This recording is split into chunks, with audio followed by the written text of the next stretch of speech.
Hello, and welcome to the Movie Universe. I'm your host, Movie Fan. Well, as you've already figured out by the title, today I will be reviewing The Polar Express because, in fact, this year is the 20th anniversary of this film. I'm sure a lot of people know The Polar Express because, one, it was based off of the legendary book of the same name, and two, because, well, it wasn't that long ago. But for those of you who are not familiar with it, I'll give you a little overview. It starts off with a boy who is doubting the existence of Santa Claus, the North Pole, and all that because, well, he's growing up. And late one Christmas Eve, he is awoken to the sound of a train outside of his house. He boards the train and he goes to meet Santa Claus. Along the way, he makes some new friends. He goes through a few perils. Meanwhile, he's struggling to believe. Now, that's just a little overview. For the rest of it, you're going to have to check it out for yourself. And I highly recommend you do because this movie is incredible. Now, as you may have already guessed, I'm very familiar with the book because, well, I still got my copy. And this book is a true classic. And the movie is pretty much on its way to being just that. Because, one, it follows this book very closely. And there's not too many movies that do that, especially now.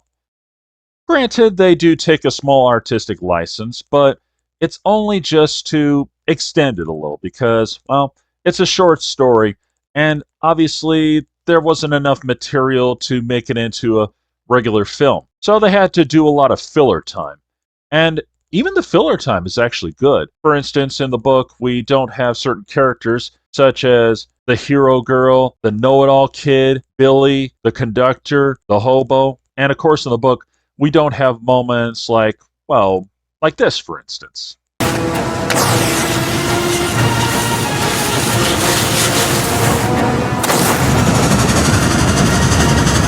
I suggest we all hold on tightly!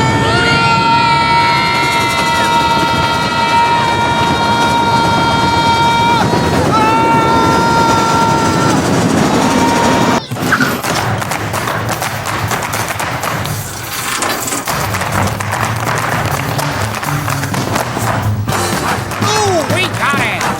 Hey, we got it! Say, we got it!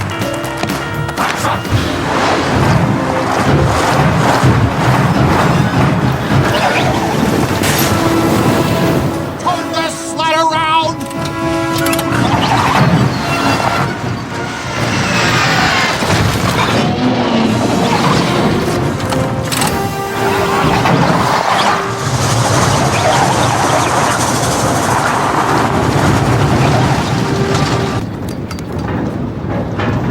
You're gonna be okay.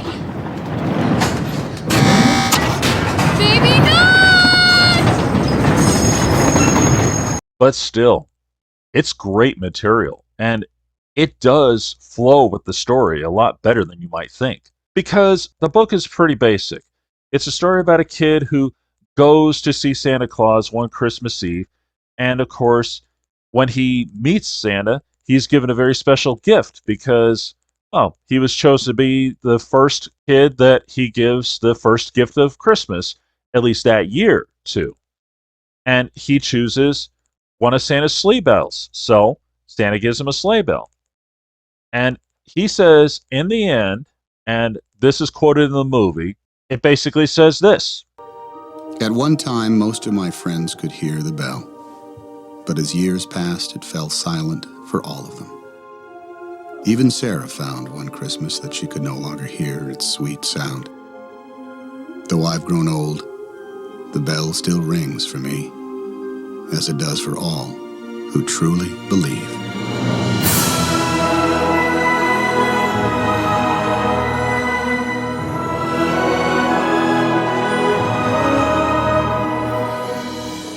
It's a great story. But again, there just wasn't enough material to work with, so they had to add in some filler time. And they also do a lot more with this story than I think the author intended originally. Because in the book, it seems like our hero kid, well, he believed to begin with. However, they did something a little different, and that was basically they made our hero kid a doubter. He was doubting the existence of Santa Claus, and, well, along the way, he's learning to believe, which, spoiler alert, he does actually achieve in the end. And by doing that, it gives a lot more meaning to the story because, again, it's just a kid who goes to see Santa Claus. In this case, it's given the concept that you gotta believe. And even the conductor himself said it best. But sometimes seeing is believing.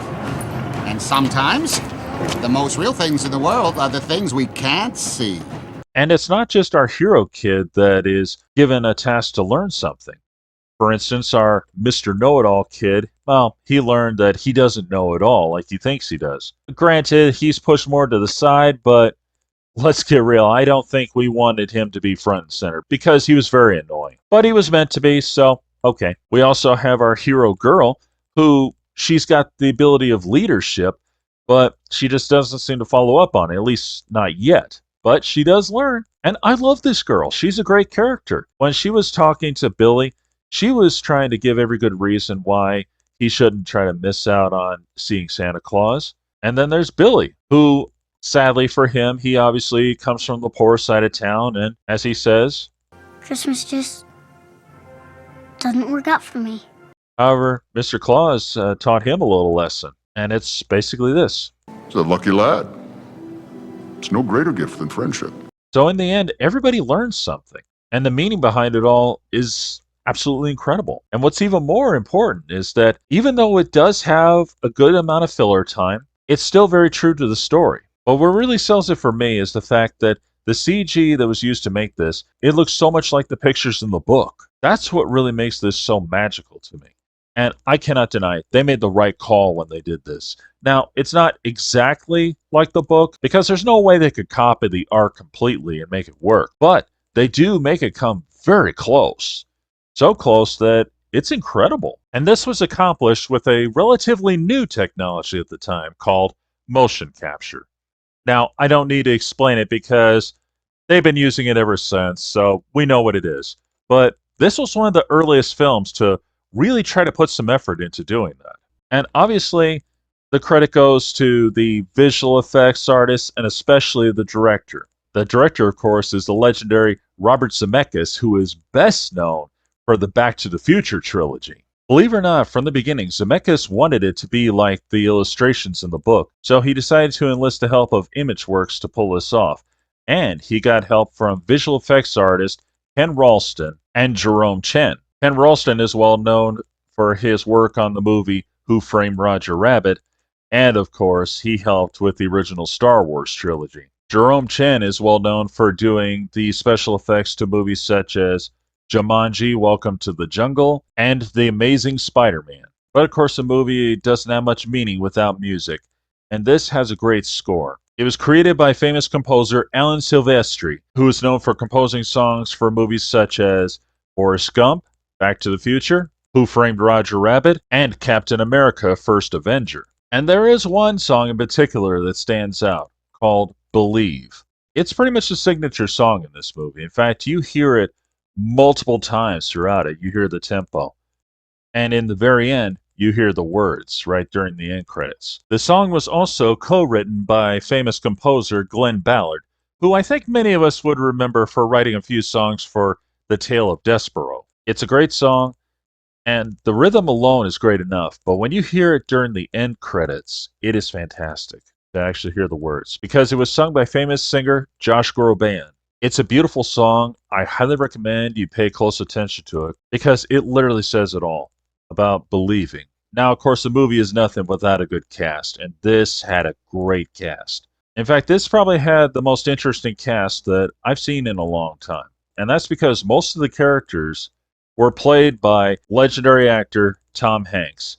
He's the voice to the conductor, the hobo, our narration of the hero boy's father, and of course, Mr. Claus himself. And to be honest, I'm still shocked that he was the voice to him because he does not sound like himself with that one. Because with Tom Hanks, he's got a very unique voice. We all know it. And when I found out that he was the voice to him, it blew my mind. I am not kidding. I was shocked. I really didn't recognize his voice. The hero boy is voiced by Daryl Sabara, who's best known for the Spy Kids movies. Our hero girl is voiced by well-known actress Nona Gay, who is known for such films as the Matrix movies and Triple X State of the Union. And of course, the know-it-all kid is voiced by well-known voice actor Eddie Deezen, who we all know best as the voice to Mandark from Dexter's Laboratory. Billy is voiced by Peter Scolari, who I think most people would remember best from Honey, I Shrunk the Kids, the TV show. And rather surprisingly,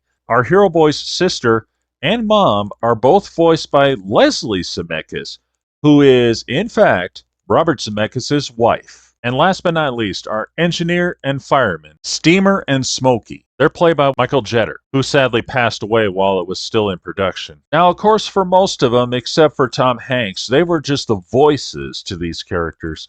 The rest of them, they actually had a series of child actors to play the parts. And when you get that great cast, the great animation, and especially the great directing, you get one of the best Christmas movies to ever come out in recent years. If you haven't seen it yet, I recommend you check it out. I'm sure you'll love it. Before I go, I want to thank my friend Jonathan the Reviewer for creating the thumbnail and especially the opening for this video. This is Movie Fan, wishing y'all a Merry Christmas.